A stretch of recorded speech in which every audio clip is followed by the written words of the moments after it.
a marchar. Miren, Larrión. Claudio, duro, ¿eh? Has estado duro ahí, has estado incisivo, con Miren Larrión, ¿eh? Te he visto ahí duro, incisivo.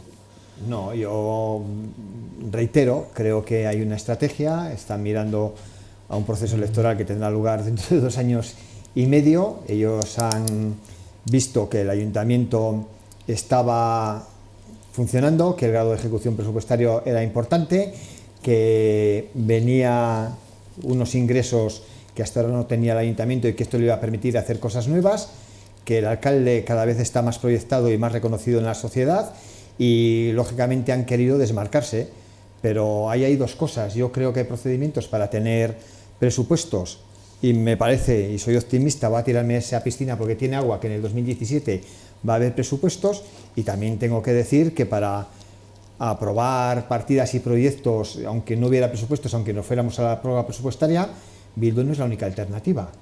Hay más margen de maniobra en el ayuntamiento y a nadie podría extrañarle que hubiera acuerdos con otras fuerzas como las hubo en el pasado. Aquí, bien cerca de aquí, tenemos la estación de autobuses y fue un acuerdo Bildu-PP que a nadie le molestó. Al contrario, creo que fue un acuerdo estupendo que resolvió un problema y esa vía sigue abierta para todos. Por lo tanto, Bildu la vía no es la única alternativa para garantizar la gobernabilidad de Vitoria. Y lo que decía, que han establecido una estrategia, y bueno, veremos hasta dónde llegan y hasta dónde la soportan, hasta dónde la aguantan y qué consecuencias tiene. Fernando, ¿quieres decir algo? Que tengo con ganas, Pues sobre lo que va a decir Claudio, por ejemplo. Sí. Hombre, yo mirar las elecciones dentro de unos años, ¿no? Dentro de 2 años, creo que lo están mirando todos los partidos, no solamente H. Bildu. Miren lo ha dicho 3 veces aquí hoy. Que es un tema que está dentro del ADN de todos los partidos, no es un... Pero yo creo que, aparte de esto, yo creo que Miren sí que ha explicado cuáles son las razones, por lo menos entiende las asambleas abiertas, que son abiertas de los afiliados, de la gente que quiera acudir para hablar de los presupuestos. Lo ha explicado de por qué pues parece que no va a haber presupuestos, no va a haber un apoyo por parte de H. Bildu, ¿no? Y ha dado razones convincentes en cuanto a que con hechos de partidas que no se ha realizado, etcétera, etcétera. No sé, que se puede hacer, que el Partido Nacionalista Vasco, Gorka Urtaran, puede hacer con otros partidos acuerdos, por supuesto que sí, por supuesto que sí, y además si coincide con el modelo de ciudad o lo que sea, pues en momentos determinados, pues ¿por qué no? Y lo que pasa es que también hay un peso específico de Euskal Herria Bildu en el Ayuntamiento de Gasteiz, que es el que le ha dado la ciudadanía, ¿no? Y está ahí, y optará siempre, yo entiendo, por el bien de los ciudadanos. Eso, ¿quieres decir algo? Yo he sido aquí la pregunta amiga del día. Se ha llevado Fernando, la enemiga Claudio, y he estado justo ahí, más o menos en el medio. Bueno, tú tampoco has sido la hermanita de la caridad, precisamente. No, o sea. No, está más o menos en el medio.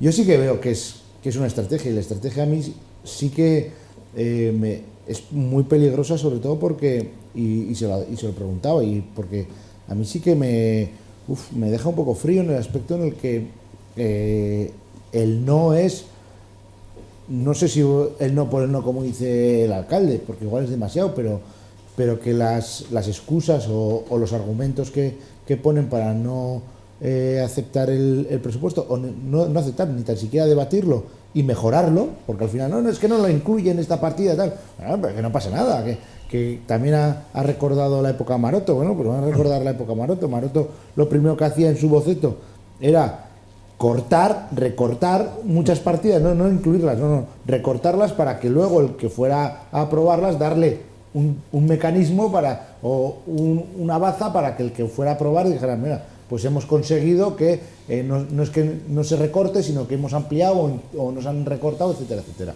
Es decir, que ahí habría margen de maniobra para haber negociado los presupuestos. ¿Que no se ha querido?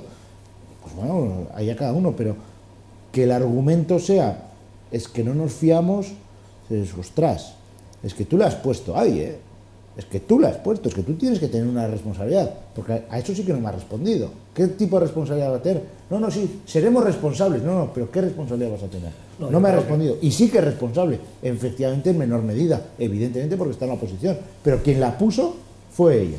Es decir, que al final está haciendo, digamos, una Esperanza Aguirre, es decir, que no tenga responsabilidad de todas las fichajes que tuvo, pues sí que tiene. Y aquí el fichaje de Miguel Barrión fue Gorka Urtaran. Y por tanto, si no se fía de su fichaje, tiene un problema. Y lo tenemos todos, pero ella también. No, yo creo que no ha dudado en ningún momento Miren en decir que la responsabilidad es de todos. Lo único que ha dicho es que algunos tienen más responsabilidad que Sin otros. duda, evidentemente. Por eso, eso es lógico. No es que te he entendido que no había contestado a esa... Y yo creo que sí. ¿Qué tipo de responsabilidad vas a asumir? No me ha respondido. Hombre, la que sea en cuanto a un partido que está en la oposición. No, que le puso en el gobierno y que Sí, ahora pero una cosa es no se poner- fía del que puso. No del Bueno, que no- esté en la oposición. Yo creo que el término fiarse y no fiarse es desmesurado en este caso, porque como hemos visto y creo que ha quedado demostrado en la entrevista, 176 partidas acordadas por valor de 46 millones. De esas 176, 89, es decir, más del 50%, con un grado de ejecución entre el 70 y el 100%. Sí, He mencionado una esas. concretamente que se ha ejecutado al 100%, que es la suya, de que es de Albilcha. ellos. Eso nos lleva a establecer que de los 45 millones, 32 están ya en el estado de autorizado, presupuestariamente hablando. A mediados de diciembre, hay que esperar al cierre presupuestario del Al 31 31 de enero de este año. Y ellos ponen el foco en una veintena de partidas. Ah, En eso una las veintena de suyas. partidas que estaban Pues es además normal. condicionadas por la venta de suelo. Eso sí. La venta de suelo en el año 2016 no ha sido posible, porque hay una ley del suelo que, por cierto, fue aprobada, entre otros, por el equipo de gobierno y por parte de la oposición de Gasteiz, porque Bildu estuvo en ese acuerdo, en la ley del suelo, estuvo EA, estuvo Aralar, en ese acuerdo, y dificulta terriblemente la venta de sueldo municipal y requiere tiempo, pero paradójicamente se garantizan los ingresos para el año 2017 mediante la aprobación de las ordenanzas fiscales, se garantiza partidas extras del gobierno vasco y de la Diputación, va a haber dinero y entonces es cuando Bildu da la espantada. No puede responder a otro esquema que no sea una estrategia. Sí que es verdad que ha hecho ahí una pequeña trampa, por así decirlo, porque dice, nosotros aprobamos un presupuesto de no sé cuántos millones, y es que no se han ejecutado todos. Claro, no se han ejecutado todos porque hay una partida que están sujetas a EPMS, que son la venta de suelo municipal, en la cual no se ha podido ejecutar. Entonces, claro, ahí sí que es verdad que sí que aprueban un presupuesto de tantos millones, pero hay muchas sujetas a eso, que una de las que nos ha cumplido también nos afecta a nosotros, que es el rocódromo de Pero, Centro Joseba, Cívico Salburua, eso es tan que está sencillo así. como trasladar esas partidas al año 2017, porque todo el mundo entiende que quien dificulta la venta de suelo no es la gestión municipal, sino la propia ley del suelo. Trasladaremos al O el mercado, 2017 que no se y- vende, o el no, propio parece ser mercado. que opciones de compra sí que yo se han creo- presentado en el ayuntamiento, pero Yo creo que esto no viene- proceso esto no- administrativo no ha sido posible. Claudio, yo creo que esto no viene de una cuestión de hace un mes.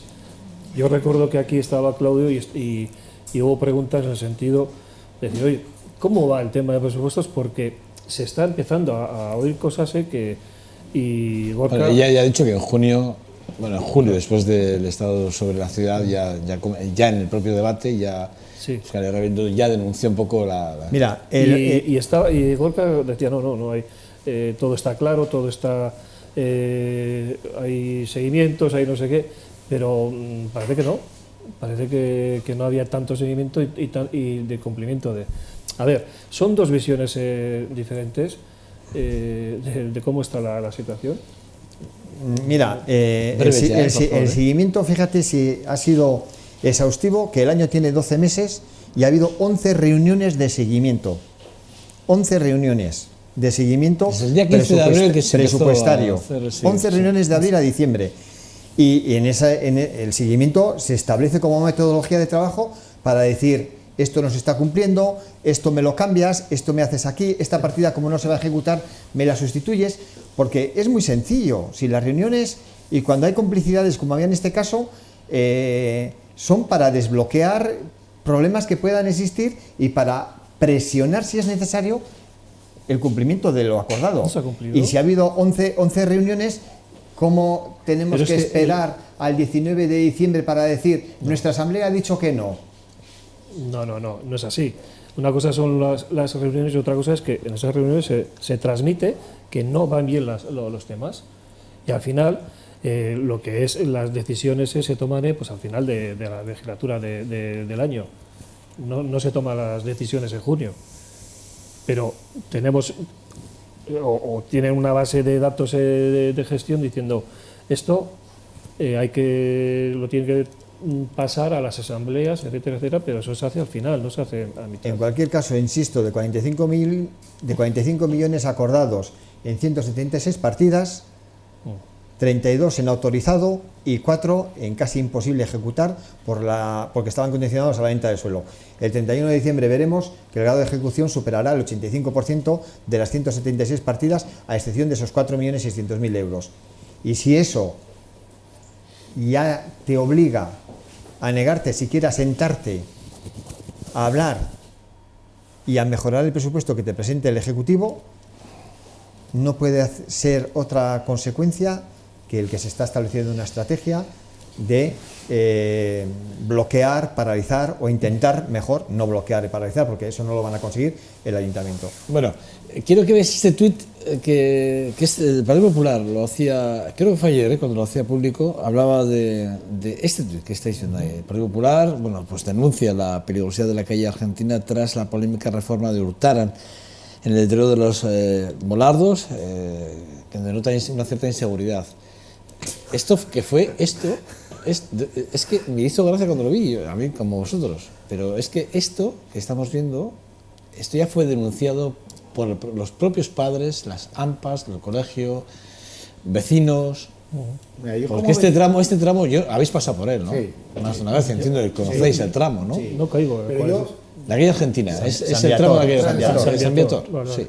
yo digo, yo como vecino de Salburúa, que demandábamos un semáforo en un paso de peatones que veíamos que era peligrosísimo, que a la postre murieron 2 abuelos porque no se puso, y cuando murieron se puso el semáforo, que estaba el gobierno maroto, y en vez de poner un semáforo al principio, nos pusieron unos volardos de plástico, en medio de los carriles, de forma que aminorásemos la marcha, y lo que hicieron fue que los coches los reventaban, y vamos, allí están bonitos, comparando cómo los dejaban en este estado, y estaban en medio de la carretera.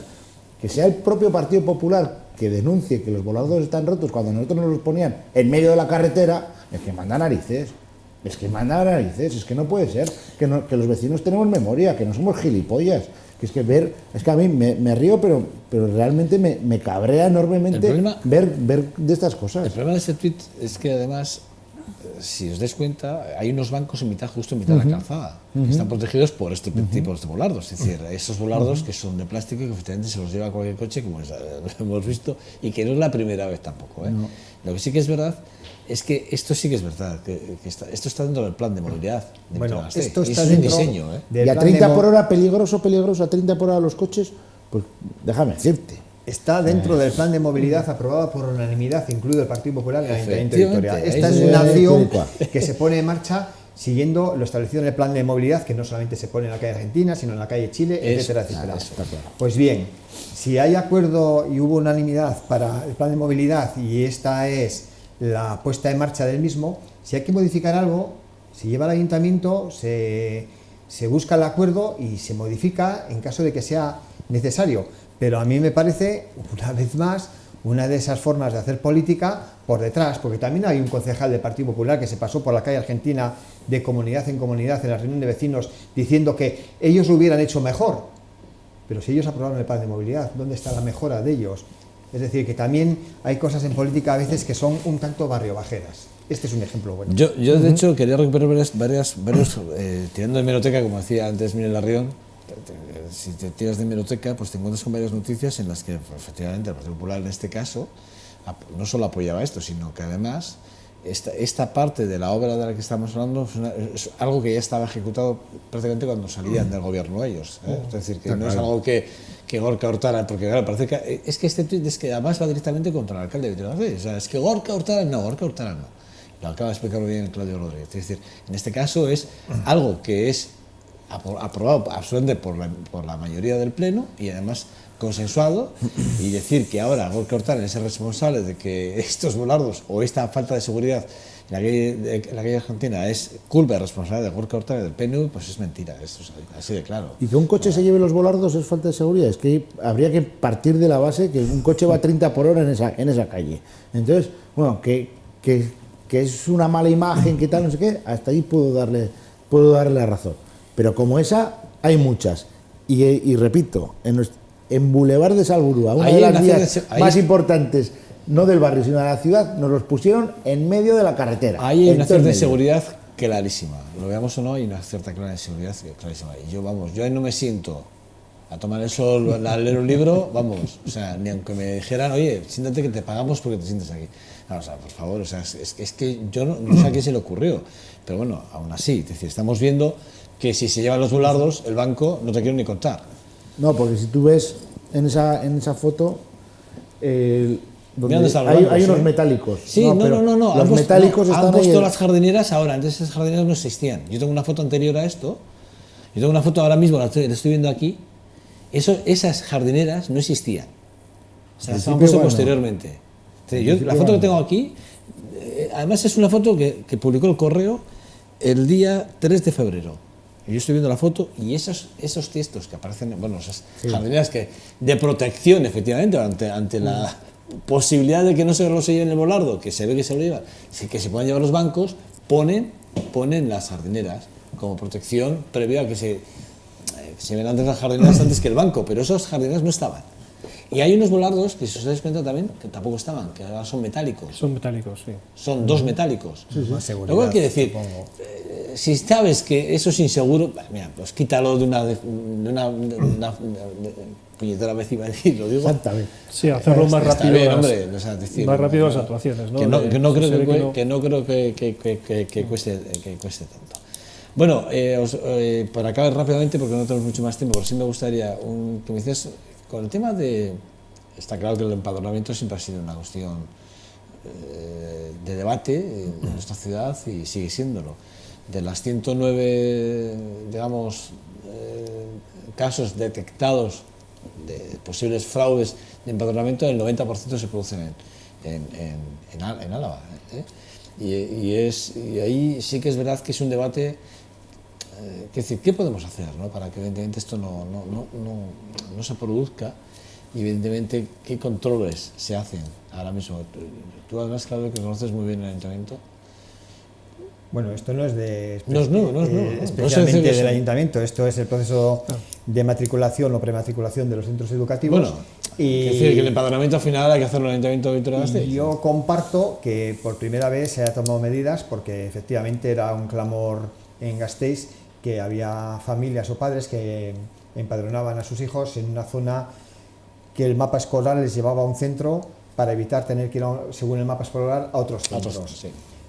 A que realmente les yo correspondería, comparto ¿no? que se hayan tomado medidas para acabar con el problema, que suponía también una discriminación para la gente que estaba dentro de la ley. Pero en segunda variable viene a demostrar que a veces criminalizamos a colectivos, que si en la RGI hay fraude, que si los políticos hacen esto o aquello, que si otro colectivo tiene un problema de estas otras características, y lo que yo veo es que el instinto del fraude y del intentar engañar está fuertemente enraizado en la sociedad y que no es algo que pertenezca a un otro colectivo. Aquí quien puede la hace, y a mí eso me molesta soberanamente, porque creo que dice muy poco y es malo para esta sociedad y para lo que se puede percibir desde fuera de lo que somos. Fíjate, tú en este caso, si me lo permites, pero a mí me parece ¿eh? que se haya detectado el fraude y se haya corregido, eliminando esa ventaja supuesta que se había conseguido con un empadronamiento ficticio y temporal, me parece extraordinario que se haya hecho. Hablando un poco, haciendo un paréntesis, de los 26 expedientes con el tema de Zabalgana, con el tema 26 expedientes, de los 26, 11 expedientes con el tema de la recogida de basuras en Zabalgana, la parte incívica de la que también hay que hacer alarde. No, yo estoy de Fernando. acuerdo con lo que ha comentado Claudio. Tolerancia cero, ¿no?, ante cualquier fraude, y este es un fraude. Y además es una discriminación, pues, para la población, ¿no? Yo creo que también el gobierno, pues, tiene que potenciar un poco el mapa escolar, la calidad de... Cambiar la forma de matrícula. Yo creo que una de las fórmulas que podría dar solución para la distribución del alumnado sería una ventanilla única. Puede ser, Pues puede sí, ser sí, un sí, registro sí, único. sí, Y sin bueno, lugar a dudas. pero sí, estoy de acuerdo de que eso es un fraude, tolerancia cero, y eso hay que arreglarlo y no crear guetos luego a consecuencia de estas actuaciones, pues nos vemos con esas situaciones que no nos gusta. Hay que potenciar, por supuesto, la educación pública, ¿no? Es mejorable todo, ¿eh? A mí, bueno, para empezar, que en Guipúzcoa cero casos de casos de empadronamiento para el tema de lo que estamos comentando, de los centros educativos. En Guipúzcoa, cero. En Vizcaya, creo que eran 19 o 20, o sea, poquísimos. Y en Álava, en Gasteiz concretamente, una burrada de ellos. Siempre que hemos hablado de irregularidades o fraude, decía incluso el amigo Maroto, por el tema del fraude en el empadronamiento, siempre lo enfocaban a un colectivo minoritario. Mira, ha hablado de la colectivo. guetización aquí, es decir, lo ha comentado. Eso es. Pero iba enfocado directamente a un colectivo y no por tema de centros educativos, sino por la RGI. Estamos viendo ahora que no es para RGI, sino es para cualquier cosa, y que no es un colectivo concreto, que es la ciudadanía en concreto, en general, y por qué no decirlo, en estos casos no se sabe o no lo ponía en la noticia, pero realmente yo podría apostarme el cuello casi que no son gente extranjera ni muchísimo menos los que se cambian de sitio porque se van a casa los padres, ese dato se omite, etcétera. La noticia se omite, se omite además desde la propia institución que hace el estudio, o sea, está claro. Entonces me alegra que por lo menos se vea que no solo se hace irregularidades para el tema de la RGI, sino en esto, pero que evidentemente que también salga y que se detecte es bueno. Es decir, peor sería que no hubiera la noticia, porque quiere decir que no se ha detectado. Entonces, bueno, que los servicios, que los sistemas de control existen y que funcionan, también es noticia y es bueno. Decía que no es un debate nuevo, porque también, si recordáis, el año pasado, creo que varios colectivos, sobre todo de AMPAs de distintos centros a nivel territorial, también denunciaron, precisamente hablando de guetizar. Está claro. Se habló de ello, y es un habló. debate que está ahí. Se habló, ya ha ocurrido, sí. Ha O sea, habido que no es un debate. getización en algunos centros públicos que convendría ser solucionada cuanto antes con la toma de medidas que repartiera lo que todos llamamos la inmigración o la gente que puede tener un grado de marginalidad. Y yo creo que en ese sentido también se han tomado medidas ya desde el Gobierno vasco, creo que importantes, porque en la norma de iniciativa de curso de este año ya se establecía que el 10% del alumnado que venga a lo largo del curso será repartido entre todos los centros públicos y concertados, que tienen la obligación de reservar esas plazas del 10% para que cuando llegue un alumno o una alumna pueda ser distribuido en cada uno de los centros. Más o menos. Joseba, Fernando, Claudio, gracias. El miércoles que viene os espero en esta vuestra casa, ¿vale? Muy bien. Pasad un fin de semana, ¿vale? Igualmente. Nosotros pausa para el deporte. Que van de mar. Pausa, quiero decir, pausa, y nos vamos al deporte. Hasta ahora.